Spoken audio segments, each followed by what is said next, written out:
নমস্কার বন্ধুরা, নবরান্নাঘরে একটা নতুন রেসিপিতে তোমাদের সবাইকে অনেক অনেক স্বাগত। বাড়িতে প্রচুর কাঁচকলা রাখা ছিল ফ্রিজে। অনেক দিন ধরেই ভাবছি কী করব।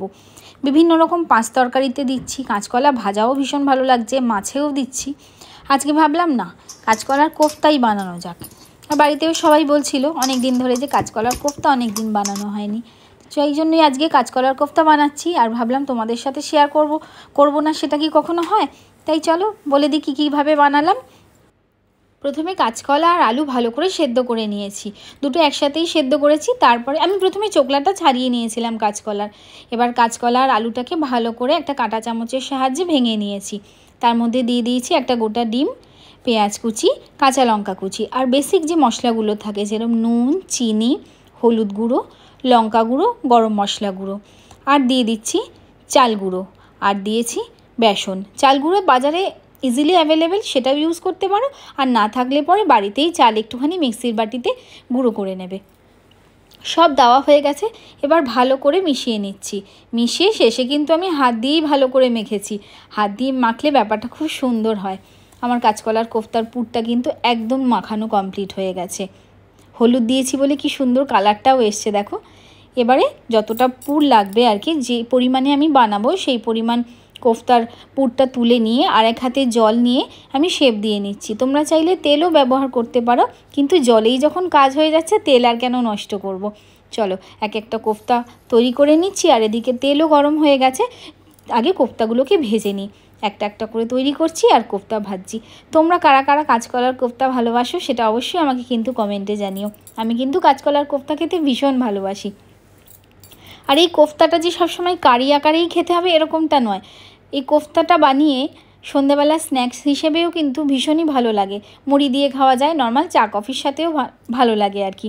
আর এই কোফতাটাই যদি একটু বড় আকারে ভেজে নেওয়া হয় তাহলে কিন্তু পাউরুটির ভেতরে বাটার দিয়ে পাউরুটিটাকে সেঁকে ভেতরে কোফতা দিয়ে সস দিয়েও খেতে পারো। বিভিন্ন রকমভাবে এই রেসিপি কিন্তু আমরা ট্রাই করতে পারি।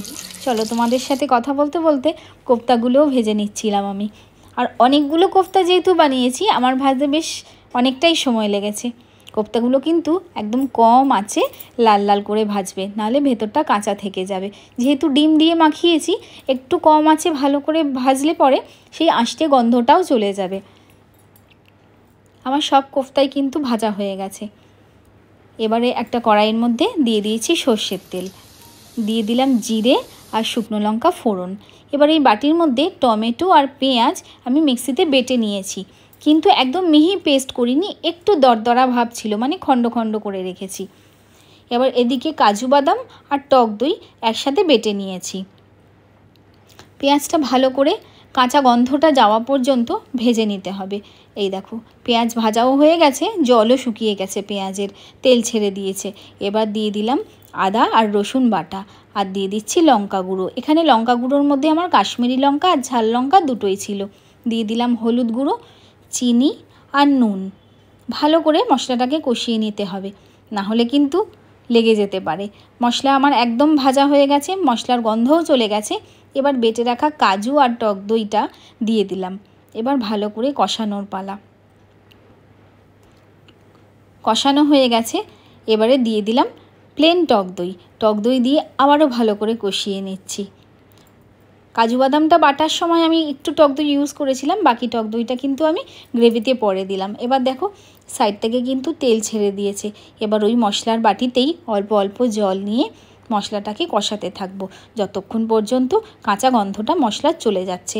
মশলার কাঁচা গন্ধও চলে গেছে, আর পরিমাণ মতন আমি জলও দিয়ে দিয়েছি। গ্রেভি কিন্তু একদম ফুটে রেডি হয়ে গেছে। এবারে ভেজে রাখা কোফতাগুলোকে একটা একটা করে ছেড়ে দিচ্ছি। ঝোল যখন একদম পুরো টকবক করে ফুটে যাবে তখনই কোফতাগুলো ছাড়বে, আগে থেকে দিও না ঠান্ডার ঝোলের মধ্যে। কোফতা কিন্তু প্রায় তৈরি দেখো। আর যা গন্ধ বেরোচ্ছিল না সুন্দর, কি বলবো বন্ধুরা তোমাদের।